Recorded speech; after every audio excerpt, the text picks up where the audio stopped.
bienvenidos al canal de nuevo. Desde hace un par de semanas ya tenía pendiente sacar el video sobre mitos bíblicos y extrabíblicos, que salió como más votado en el Instagram. Así que hoy vamos a hablar de eso, de tres grandes mitos que han nacido a raíz de la Biblia. Uno, el de los gigantes, que lo mencioné muy por encima en un video sobre los libros apócrifos. Si es que efectivamente hay gigantes, no hay gigantes, cómo son los gigantes. El segundo gran mito es el mito de la autoría del Pentateuco. Si Moisés realmente lo escribe, si se forma a lo largo de los años, si los años que están ahí son correctos.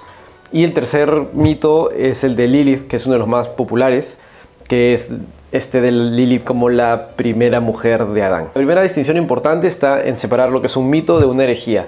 Un mito es este relato, esta historia que no se acerca a la verdad, que no es el logos del que hablan los griegos, pero que no es que busque activamente tergiversar una enseñanza, una doctrina. Una herejía sí, se crea con el propósito y con el diseño de ir en contra de una doctrina, en el caso del cristianismo, de una doctrina bíblica. Así que vayamos con el mito de los gigantes.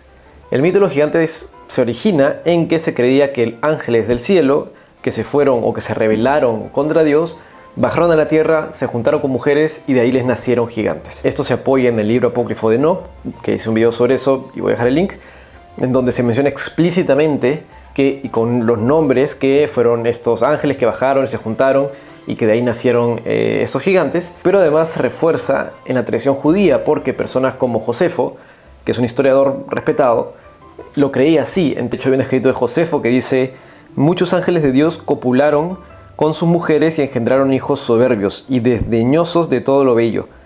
Y es que estos, según la tradición cuenta, cometieron iguales desmanes que los atribuidos a los gigantes griegos.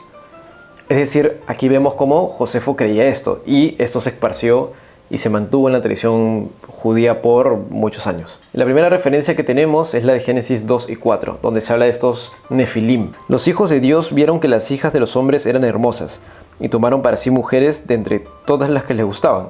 Y en el 4 dice: y había gigantes en la tierra en aquellos días, y también después, cuando los hijos de Dios se unieron a las hijas de los hombres, y ellas les dieron a luz hijos. Estos son los héroes de la antigüedad, hombres de renombre. Y para poder evaluar eso tenemos que volver al idioma original. El hebreo, o la palabra que se usa, que aquí en español la traducimos como tomar para sí mujeres, lo entendemos como un eufemismo para tener relaciones sexuales. Pero el hebreo que se usa en el idioma original solo se usa exclusivamente para la institución del matrimonio, no para el acto sexual. Entonces tendríamos que suponer que esto se refiere no a que la reproducción, sino a que tomaron como esposas. ¿Y cuál es el problema con esto? Que en el Nuevo Testamento, por ejemplo en Mateo, tenemos que se especifica que los ángeles no pueden casarse. Entonces, si nos vamos al idioma original, aquí lo que se está haciendo referencia es que estos hijos de Dios se casaron con mujeres bellas y tuvieron hijos que eran de renombre, que eran los gigantes. Pero si los ángeles no pueden casarse, entonces no se podría sostener que estos hijos de Dios eran ángeles. Ahora, hay quienes sostienen que este concepto de que los ángeles no se pueden casar, que se indica en el Nuevo Testamento, se debe entender como no se deben casar, pero que sí pueden. Sin embargo, esta idea no tiene asidero en la Biblia, no hay forma de justificarlo, se queda meramente en idea. Entonces queda como eso, como una curiosidad intelectual, pero no hay mayor evidencia que apoye este argumento. Además, estaría sosteniendo que porque los ángeles hicieron apostasía, se rebelaron contra Dios, cambió su naturaleza de alguna manera, lo que también carece de evidencia o algún fundamento lógico. Luego, más adelante en la Biblia tenemos a los Refaim, que se mencionan en Deuteronomio 2 y 3, que también se menciona explícitamente que son gigantes. Este es un pueblo de gigantes que habría habitado la tierra alrededor del siglo 3 a.C. y se menciona, por ejemplo, en Deuteronomio 3 a Og, que sería uno de sus últimos reyes o su último rey, que tenía una cama de 9 codos de largo por 4 de ancho. Ahora, si convertimos esto a medidas modernas de 45 centímetros por codo, estamos hablando de una cama de 4 metros de largo. Y con estos 4 metros de largo ya tenemos un punto de referencia sobre de qué estamos hablando cuando hablamos de gigantes. Porque la persona que duerme en una cama es más chica que su cama. Entonces ya tenemos el punto de referencia de los 4 metros. Es decir, cuando hablamos de gigantes, por lo menos estamos hablando de menos de 4 metros. Ahora, en el caso específico de Og y de esta referencia sobre su cama, tampoco es una evidencia fehaciente porque puede ser una práctica que era relativamente aceptada o común de hacer palacios o casas mucho más grandes de lo necesarias para dar un aire de imponencia o de grandeza, ¿no? De hecho, Alejandro el Grande lo hace a propósito en India para hacer un campamento como de héroes y hace las cosas más grandes de lo necesarias, simplemente para dar esa sensación y que quede así en la historia. De cualquier forma, ya tenemos un punto de referencia de 4 metros para abajo. Ahora, estos Refaim habrían tenido descendencia, se ven registros más adelante en la Biblia, en Primera de Crónicas.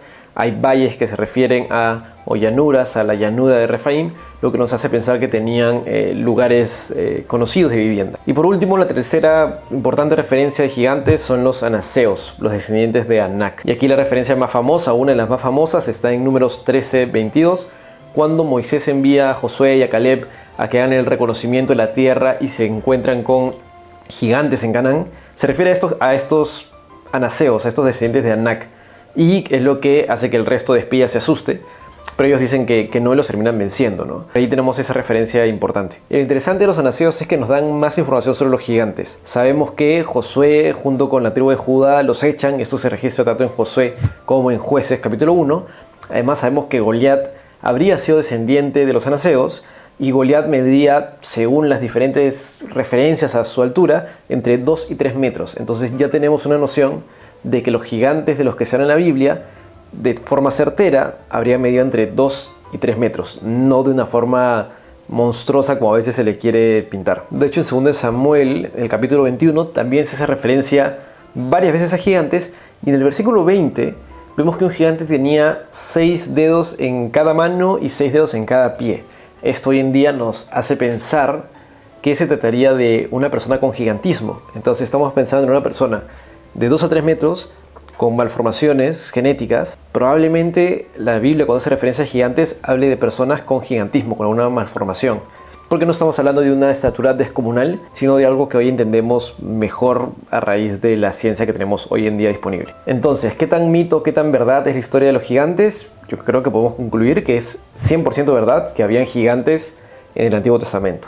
Ahora, gigantes hay que entenderlo como personas que medían de 2 a 3 metros, que probablemente tenían alguna malformación genética que hoy conocemos como gigantismo, y que fueron descendientes de Set, que no tenemos evidencia a la luz de la Biblia para pensar que eran descendientes de los ángeles, y que la única forma de justificar eso sería a través del libro de Enoc, que es un libro apócrifo. El segundo mito a tratar hoy día es el mito de la autoría del Pentateuco. El Pentateuco son los 5 primeros libros de la Biblia. Tradicionalmente se cree o se le asigna la autoría del Pentateuco a Moisés. Es lo que la tradición judía establece. Hay varios motivos por los que nace este cuestionamiento sobre si Moisés realmente es el autor. Tenemos porciones bíblicas que afirman que Moisés es quien escribe el Pentateuco. Sí, tenemos en Éxodo 17, 24, 34 y en Deuteronomio 31.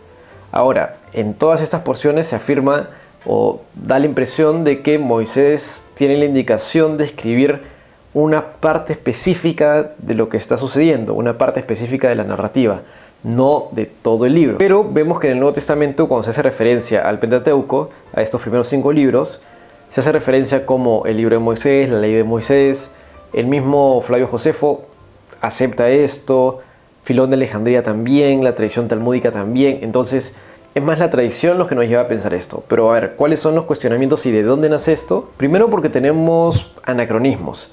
De por sí en el Pentateuco, hacia el final, está la muerte de Moisés, entonces se asume que de saque esa parte no puede ser escrita por Moisés, porque Moisés ya está muerto y no tenemos indicación de que esto sea un escrito profético. Es decir, no se puede sostener que Moisés está escribiendo sobre su propia muerte en el futuro, sino que alguien más tiene que haber escrito esta parte. Se cree que Josué. Pero tenemos temas adicionales. Por ejemplo, en Génesis 14:14 se hace referencia a una ciudad como la ciudad de Dan, pero esa ciudad no tenía ese nombre en la época en la que se están relatando esos hechos, sino que no toma ese nombre hasta Jueces. También tenemos en Génesis 21 que se hace referencia, por ejemplo, a una tierra como la tierra de los cananeos, pero los cananeos todavía no habrían estado ahí según la arqueología que tenemos, entonces tampoco hace mucho sentido. Además, también en otro pedazo de Génesis se hace referencia a los filisteos, como si ya se hubieran marchado, pero en esa época, en Génesis, todavía estaban ahí. Entonces encontramos ciertas indicaciones que nos hacen pensar que el texto se escribió después. Otra crítica que se le hace es con respecto a los nombres de Dios. Partes de Génesis, sobre todo al comienzo, en el capítulo 1, que se prioriza el nombre Elohim, pero en el capítulo 2 y en otras partes el nombre de Yahvé Elohim. Y no estoy hablando con respecto a la Trinidad y a las referencias que se hacen ahí, simplemente el nombre que se usa para hacer referencia a Dios. A la crítica de las fuentes le parece raro que se usen nombres distintos. Finalmente se identifica a lo largo del Pentateuco estilos distintos de escritura. Esta para mí es una crítica más débil porque un mismo autor puede escribir con estilos literarios distintos y no por eso lo descalifica como un solo autor. Y la cuarta crítica es la crítica de la repetición de las narraciones. Vemos que, por ejemplo, en Génesis, en el 1 y el 2, se narra en una parte la creación de Adán y Eva y luego se narra otra vez en el capítulo 2. Entonces esto, para la crítica de las fuentes, le parece raro porque un mismo autor se va a repetir. Esto para mí también es una crítica un poco débil, pero impacta en el tercer mito, que es el de Lilith. Pero estas son como las cuatro grandes críticas: la crítica del anacronismo, la crítica de los nombres de Dios, la crítica de la repetición y la crítica de los estilos literarios. Y en base a estas críticas surgieron distintas teorías en la crítica de las fuentes, que yo voy a resumir como un solo compendio, pero que básicamente sostienen que hay otros 4 textos, por lo menos, que son los que realmente dan origen a lo que hoy conocemos como el Pentateuco. Estos 4 textos los llama el texto eloísta, el texto yavista, el texto sacerdotal y el texto D, que es de la época de la renovación del rey Josías.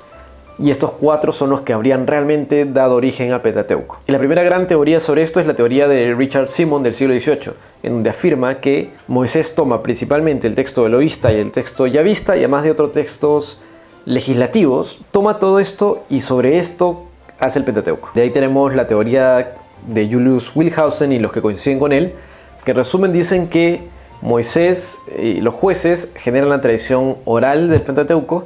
Luego, en el siglo antes de Cristo, cuando tenemos el reino unificado de Israel, se genera el texto yavista. Luego, cuando se divide el reino, la región del norte de Israel genera el texto eloísta. Y finalmente, en la época del rey Josías, es cuando se hace el texto unificado, que básicamente hace como los parches y hace todo el compendio que hoy conocemos como el Pentateuco. Y esta hipótesis se aceptó, de hecho, de forma bastante genérica, pero con los años en realidad nunca se pudo probar. De hecho, ninguna de estas teorías ha podido ser comprobada. Entonces, hoy, ¿qué es lo generalmente aceptado? De que Moisés sí inició la tradición oral del Pentateuco. Esto del Pentateuco de forma definitiva se termina de compilar entre el siglo V y IV a.C. Se acepta además que han habido distintos redactores y distintos copistas, pero sabemos hoy por el estudio de la cultura judía que la cultura judía ha sido muy respetuosa y cuidadosa de mantener la tradición. No es que libremente se modificaba como en algún momento se pensó. Además, hay una especie de sentimiento ya de cansancio de teorías del Pentateuco que no son comprobables. Y hoy día el estudio que se le hace al Pentateuco es en general teológico y cristológico, y se acepta el Pentateuco como una unidad interrelacionada, viva. Y finalmente tenemos el mito de Lilith, que es un mito, en mi opinión, más débil, pero muy popular. Y Lilith, para quienes no lo hayan escuchado, es la que sería la primera mujer de Adán. Este mito nace de la lectura, en primer lugar, de Génesis 1 y 2, en donde el 1.27, si no me equivoco, se habla de la creación del hombre y la mujer. Dice, varón y hembra los creó, ¿no?, de forma igual. Y luego en el capítulo 2 nace la costilla de Adán. Entonces, debido a esta narración doble, si lo queremos poner de alguna forma, de la creación del hombre, se toma que la del capítulo 1 es otra mujer que no es Eva. Y este mito es reforzado por la demonología mesopotámica. Tenemos el Midrash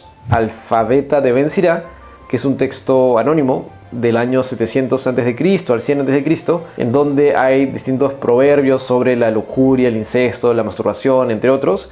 Y es aquí donde se menciona de forma bastante extensa este mito de Lilith. Lo que se dice es que cuando Lilith y Adán iban a tener relaciones sexuales, Lilith no quería estar abajo de Adán y Adán la quiere forzar y ella dice no. Entonces ella grita o dice en voz alta el nombre de Dios y vuela o se eleva y luego desaparece. Entonces Adán le pide a Dios que la traiga de vuelta y manda a ángeles a que la traiga de vuelta, y ella dice no, y ella había tenido una vida pues de lujuria, ¿no?, y desenfreno total, y ella al final decide no volver y llegan a un acuerdo en que, si bien no le iban a matar, que era lo que inicialmente se dice en este libro que iba a pasar, ella queda como un demonio y ella iba a matar a todos los hijos recién nacidos de la población hebrea. Pero también dice esta mitología que los que tuvieran una especie de sello no iban a ser lastimados por ella. Entonces Es aquí donde entra pues nuevamente la demonología asiro-babilónica, tenemos también la demonología hebrea, que se junta y termina reforzando este mito que nace de una en realidad mala interpretación literaria del texto de Génesis. Y Lilith aparece una vez en la Biblia, en Isaías 34:14, cuando se está hablando de la desolación de Edom y se habla junto con otros males que les va a venir. Entonces aparece una vez en la Biblia. No la van a encontrar en las versiones modernas en español porque se traduce como lechuza, pero en el texto masorético, si no me equivoco, sí dice Lilith. Entonces, ¿qué podemos decir del mito de Lilith? Para mí es de los tres mitos el más mito, el más mentira, porque nace de una interpretación muy mala de Génesis. Y esos son los tres conocidos mitos que hoy quise traer. Uno es el de los gigantes, que nuevamente sabemos que sí existieron, pero probablemente son gigantes como hoy vemos una persona muy alta o con gigantismo, que mide entre 2 y 3 metros. El mito de la autoría de Moisés, que tiene algo de mito, tiene algo de verdad. No podemos saber a ciencia cierta si Moisés escribió todo el Pentateuco, probablemente no, pero tampoco se puede decir que es simplemente un compendio de otros textos que se reunieron. Eso tampoco se sostiene a los de la Biblia.